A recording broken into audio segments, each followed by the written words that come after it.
इन्होंने इस देश को रंडी खाना बना के रख दिया है और रंडीबाजी को बढ़ावा दे रहे हैं ये लोग। जो घर बर्बाद हो रहे हैं, तलाक हो रहे हैं, पुरुषों पर झूठे मुकदमे हो रहे हैं, पुरुषों की हत्याएं हो रही है, सुप्रीम कोर्ट उन सड़क छाप औरतों पर रोक क्यों नहीं लगाता जो घर बर्बाद करने में लगी हुई है कि देश के सारे मर्द जो है नामर्द है, कि अब तो भैया शादीशुदा लोग भी लिव इन रिलेशनशिप में रह सकते हैं अपने जीवन साथी को।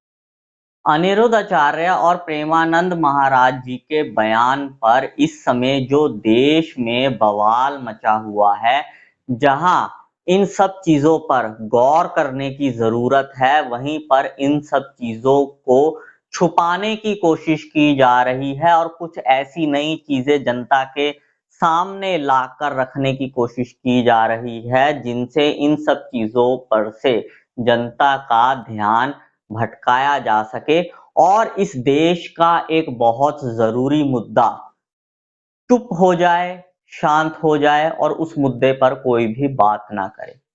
तो दोस्तों, क्या है पूरा मामला, इसी टॉपिक के ऊपर आज की इस वीडियो में हम बात करने वाले हैं। इस वीडियो को बिना स्किप करे शुरू से लेकर एंड तक पूरा जरूर देखना, कहीं से भी स्किप मत करना, ताकि पूरी जानकारी आप लोगों को ठीक से समझ में आ सके।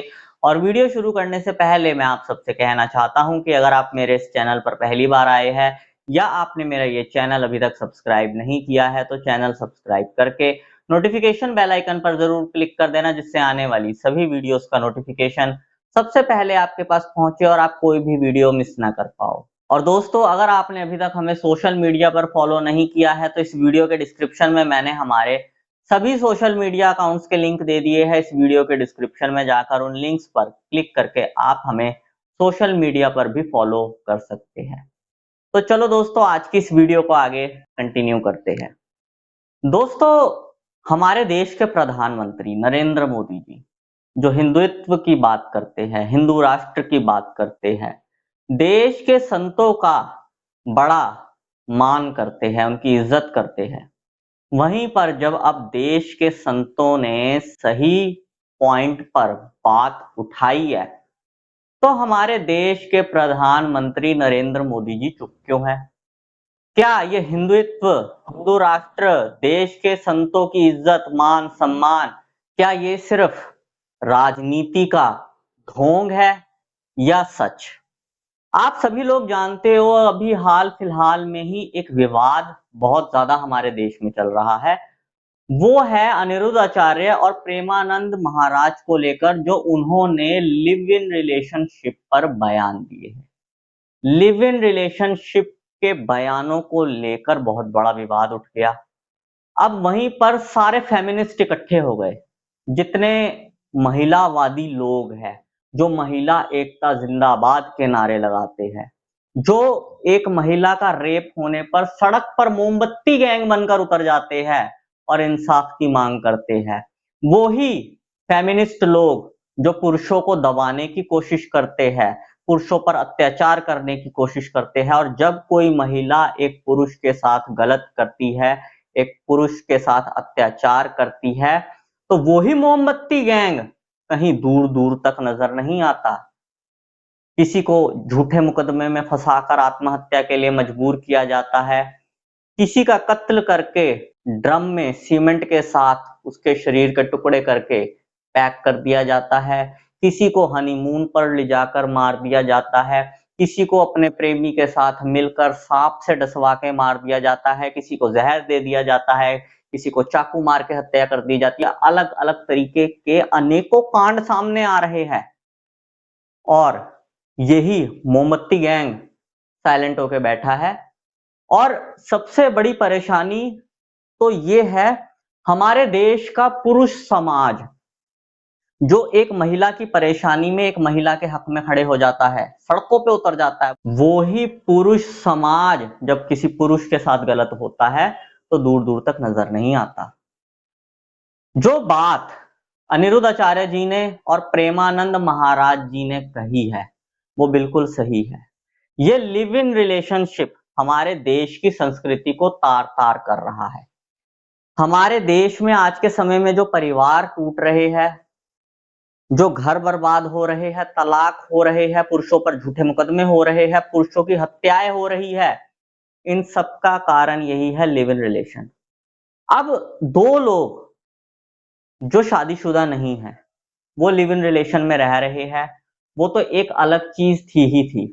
साथ में हमारे देश का महान सुप्रीम कोर्ट, जिसने आईपीसी की धारा 497 एडल्ट्री की धारा जो की थी खत्म कर दी और कहा कि अब तो भैया शादीशुदा लोग भी लिव इन रिलेशनशिप में रह सकते हैं अपने जीवन साथी को छोड़कर किसी और के साथ। तो ये तो और भी ज्यादा गंदगी फैला दी सुप्रीम कोर्ट ने। इस समय सुप्रीम कोर्ट ने आदेश जारी करे है कि दिल्ली में से सभी सड़क छाप कुत्तों को हटा दिया जाए, उन्हें कहीं और रखा जाए। वहीं सुप्रीम कोर्ट उन सड़क छाप औरतों पर रोक क्यों नहीं लगाता जो घर बर्बाद करने में लगी हुई है, कानून का दुरुपयोग कर रही है और अदालतों के ऊपर जो झूठे मुकदमों का बर्डन बढ़ा हुआ है, इन्हीं महिलाओं ने बढ़ाया हुआ है। दूसरी तरफ जहां पर यह मामला इतना ज्यादा गर्मी पकड़ रहा था, अनिरुद्ध आचार्य और प्रेमानंद महाराज वाला, वहीं पर राहुल गांधी की न्यूज दिखा दिखाकर कि वोट चोरी हुई, ये हुआ वो हुआ, इस मुद्दे को दबा दिया। और नरेंद्र मोदी भी साइलेंट होके बैठे हुए हैं, वो भी कुछ करके राजी नहीं है इस पॉइंट पर। वैसे तो नरेंद्र मोदी जी बात करते हैं हिंदू राष्ट्र, हिंदुत्व, साधु संत, ये वो, लेकिन जब यहां पर सही मुद्दे पर बात आई, देश की संस्कृति को लेकर बात आई, साधु संतों ने इन पॉइंटों को उठाया, वहीं नरेंद्र मोदी जी अपनी घटिया राजनीति के चलते, घटिया वोट बैंक के चलते साइलेंट होकर बैठ गए। क्यों? क्योंकि महिला वोट बैंक की फिक्र है नरेंद्र मोदी जी को। अगर नरेंद्र मोदी जी साधु संतों की बात सुन लेंगे, फिर महिला वोट बैंक मारा जाएगा और उनको महिला वोट मिलने की नहीं। महिलाएं चाहे आजकल की बेशर्म, बेहया, बदमाश, बज्जात और बच्चलन टाइप की हो जाए, मोदी जी को इससे कोई लेना देना नहीं। वही महिलाएं देश की संस्कृति को बर्बाद कर दे, मोदी जी को कोई लेना देना नहीं। अरे जैन मुनियों ने भी बहुत धरने दिए हैं लिव इन रिलेशनशिप को लेकर, अनिरुद्ध आचार्य जी ने भी बोल दिया, प्रेमानंद महाराज जी ने भी बोल दिया। और ऐसे में जहां पे इन लोगों का समर्थन करना चाहिए, वहीं पर प्रेमानंद महाराज जी को जान से मारने की धमकी तक आ गई। तो आप हिसाब लगा लो कि हमारे देश में ये जितने भी फेमिनिस्ट है कितने घिरे हुए हैं और कितनी नीच और छोटी सोच रखते हैं कि एक संत को मारने की धमकी दे रहे हैं।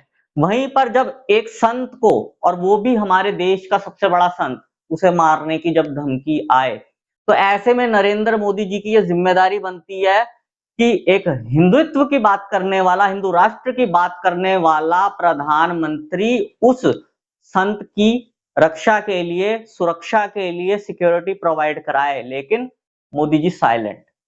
सिर्फ हिंदुत्व, हिंदू राष्ट्र के नाम पर राजनीति खेली जा रही है और इस देश में कुछ भी नहीं हो रहा है। वहीं पर एक महिला आके बयान देती है कि भैया लिव इन रिलेशनशिप में रहना क्या है, जब भी कोई गाड़ी खरीदने जाते हैं तो टेस्ट ड्राइव तो लेनी ही पड़ती है। अरे जब भी कोई गाड़ी खरीदने जाते हैं तो टेस्ट ड्राइव वाली गाड़ी अलग होती है। लोग टेस्ट ड्राइव वाली गाड़ी को अच्छी तरीके से भगाते हैं, पूरा उसका बैंड बजाते हैं, लेकिन वो टेस्ट ड्राइव वाली गाड़ी को नहीं लेते, वो लेते नई गाड़ी ही है उसी मॉडल की जो दूसरी होती है। दूसरी तरफ एक बहुत बड़ी अभिनेत्री है हमारे देश की, उसकी बहन आके बोलती है कि देश के सारे मर्द जो है नामर्द है। अरे प्रेमानंद महाराज ने तो सिर्फ कुछ लोगों की बात करी थी, अनिरुद्ध आचार्य ने कुछ लोगों की बात करी थी जो व्यभिचार फैला रहे हैं या लिव इन में रह रहे हैं, लेकिन उन्होंने आके पूरे देश के मर्द समाज को, पुरुष समाज को टारगेट करके नामर्द कह दिया। तो मैं इस देश के पुरुषों से ये बात बोल देना चाहता हूं कि जब एक महिला के साथ गलत होता है और आप लोग महिला एकता जिंदाबाद के नारे लगाते हुए उन फेमिनिस्टों के साथ मिलकर मोमबत्ती गैंग बन जाते हो, वहीं पर देख लो कि ये जो फेमिनिस्ट महिलाएं हैं आपके फेवर में कितनी है, कितनी नहीं। इन्होंने इस देश को रंडी खाना बना के रख दिया है और रंडीबाजी को बढ़ावा दे रहे हैं ये लोग, और इससे ज्यादा कुछ नहीं कर रहे, देश को सिर्फ बर्बाद कर रहे हैं। बाकी फैसला आप लोगों का है कि ऐसे लोगों का साथ देना है या सही का साथ देना है। बाकी दोस्तों, अगर आप लोग भी अनिरुद्ध आचार्य और प्रेमानंद महाराज जी के समर्थन में हो तो इस वीडियो के कमेंट बॉक्स में जरूर लिखना अनिरुद्ध आचार्य और प्रेमानंद जी महाराज जिंदाबाद। क्योंकि हम लोग ही कुछ कर सकते हैं, देश की सरकार तो सिर्फ हमें बेवकूफ बनाने में लग रखी है, ये हमारा सपोर्ट नहीं करेगी। बस यही जानकारी दोस्तों आज की इस वीडियो में मैं आप लोगों को देना चाहता था। उम्मीद करूंगा आपको ये जानकारी पसंद आई होगी। अगर आपको ये जानकारी पसंद आई हो तो इस वीडियो को लाइक जरूर कर देना। इस वीडियो को बाकी लोगों के साथ भी शेयर कर देना ताकि बाकी लोगों तक भी ये जानकारी पहुंच सके। और अगर आप लोगों का मेरे लिए कोई सजेशन हो तो कमेंट बॉक्स में जरूर लिखना। मैं मिलता हूं आपसे अगली वीडियो में। Thank you very much.